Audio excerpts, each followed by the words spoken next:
ശ്രീപത്മനാഭൻ ഇവിടെ സൂചിപ്പിച്ചതുപോലെ തന്നെ ഇന്ന് ഭാരതത്തിലെ ഏതൊരു സ്ഥലത്തെയും പോലെയാണ് ജമ്മു കാശ്മീരുള്ളത്. അത്രയും സമാധാനത്തോടെയും സ്വസ്ഥതയുമാണ് അവിടുത്തെ ജനങ്ങൾ കഴിയുന്നത്. പ്രത്യേകിച്ച് മുമ്പൊക്കെ ആണെങ്കിൽ ഈ ജമ്മു കാശ്മീരിൽ തോക്കെടുത്ത് റോഡിൽ തടിച്ചുകൂടുന്ന ആൾക്കൂട്ടത്തെക്കാണ് നമ്മൾ വാർത്താ ചാനലുകളിലും പത്രങ്ങളിലും അത് നിരന്തര വാർത്തയുമായിരുന്നു. പക്ഷേ ആ ചിത്രങ്ങളിൽ നിന്നും മാറിക്കഴിഞ്ഞു. വിഭിന്നമായ സ്വരങ്ങൾ, വിഭിന്നമായ ചിത്രങ്ങൾ, മനോഹരമായ ഒരു ഭൂപ്രദേശമായി ആ ജമ്മു കാശ്മീരിനെ വാർത്തെടുത്തതിൽ കേന്ദ്ര സർക്കാരിനുള്ള പങ്ക് അത്രത്തോളം നിസ്തുലമാണ്. പക്ഷേ അധികാരത്തിൽ എത്തിക്കഴിഞ്ഞാൽ, നിയമസഭാ തെരഞ്ഞെടുപ്പിൽ വിജയിച്ചു കഴിഞ്ഞാൽ ആർട്ടിക്കിൾ 370 തിരിച്ചു കൊണ്ടുവരുമെന്നാണ് നാഷണൽ കോൺഫറൻസും PDP അടക്കം പറയുന്നത്. അതൊക്കെയും സമാധാനപരമായ ആ ഒരു അന്തരീക്ഷത്തെ തീർത്തും ഇല്ലാതാക്കാനുള്ള ഒരു ലക്ഷ്യത്തോടെയല്ലേ? അത് എത്രത്തോളം സാധ്യവുമാകും? അത് മറ്റൊരു ചോദ്യമാണ്. കാരണം പാർലമെന്റ് പാസ്സാക്കിയ, രാഷ്ട്രപതി ഒപ്പിട്ട ഇത്തരമൊരു ആർട്ടിക്കിൾ എങ്ങനെ തിരിച്ചു കൊണ്ടുവരാൻ സാധിക്കുമെന്നത് ഒരു വെറും വാക്കാണ്, അത് നമുക്ക് എല്ലാവർക്കും അറിയാം. പക്ഷെ അവിടെയും അവിടുത്തെ ജനങ്ങളെ തെറ്റിദ്ധരിപ്പിക്കാനുള്ള ഒരു രാഷ്ട്രീയ അടവ് മാത്രമല്ലേ അവർ ഉപയോഗിക്കുന്നത്?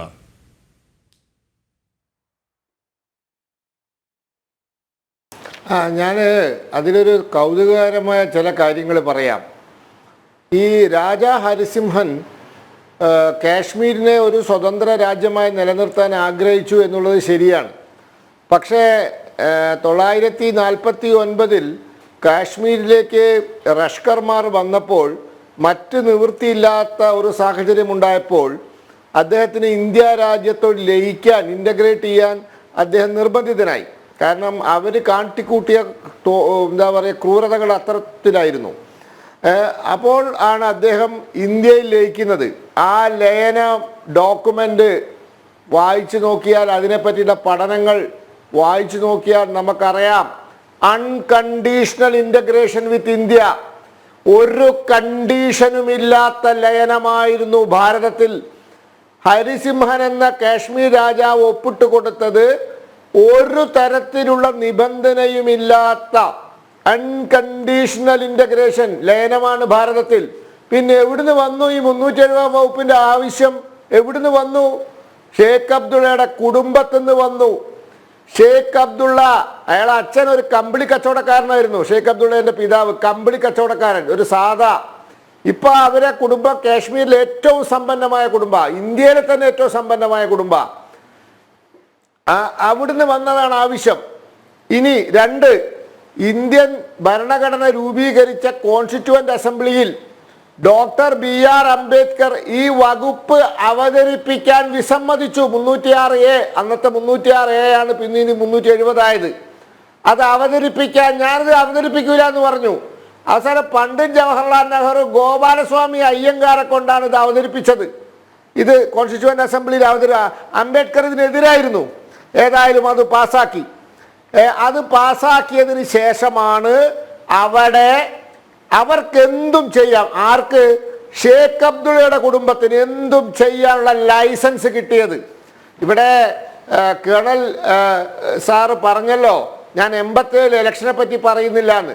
987 തെരഞ്ഞെടുപ്പാണ് കാശ്മീരിലെ തീവ്രവാദം കൊണ്ടുവരാനുള്ള ഏറ്റവും അവസാനത്തെയും ഏറ്റവും പ്രധാനപ്പെട്ട കാരണം.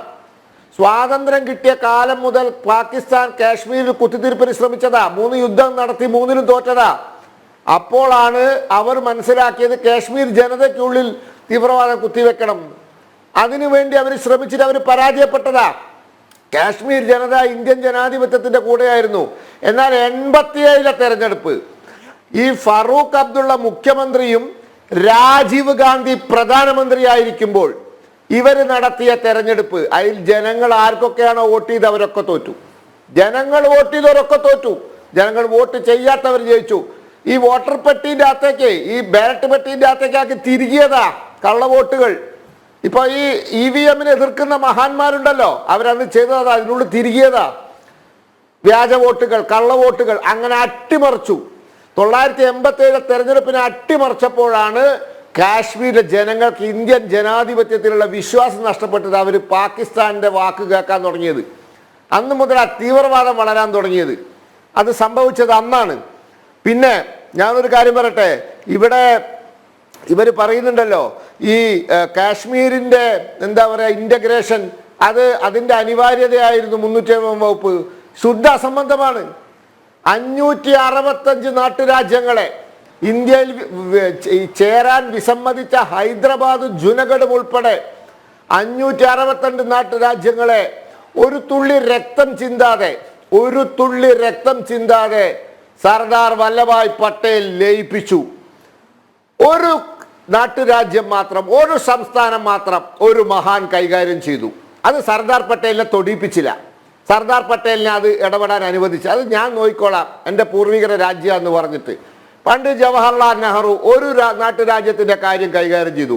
അവിടെ ഇന്നും പ്രശ്നങ്ങൾ അവസാനിച്ചിട്ടില്ല. ഇത് സത്യമല്ലേ? ഇത് യാഥാർത്ഥ്യമല്ലേ? സർദാർ പട്ടേലിന്റെ മാനം മുട്ടിയ പ്രതിമ നിർമ്മിച്ചതിൽ എന്താ തെറ്റ്? ഈ ഭാരതം ഇത്ര ശക്തമായി ഐക്യത്തോടെ അഖണ്ഡതയോടെ കൂടി നിൽക്കുന്നുണ്ടെങ്കിൽ അതിനാ വലിയ മനുഷ്യനാണ് ഉത്തരവാദി. അതുകൊണ്ടാണ് ആകാശം മുട്ടുന്ന പ്രതിമ നരേന്ദ്രമോദി സർക്കാർ സർദാർ പട്ടേലിന്റെ പേരിൽ നിർമ്മിച്ചത്. ഇത് ഒരു കുടുംബത്തിന് വേണ്ടി ഉണ്ടാക്കിയ പ്രശ്നമാണ്.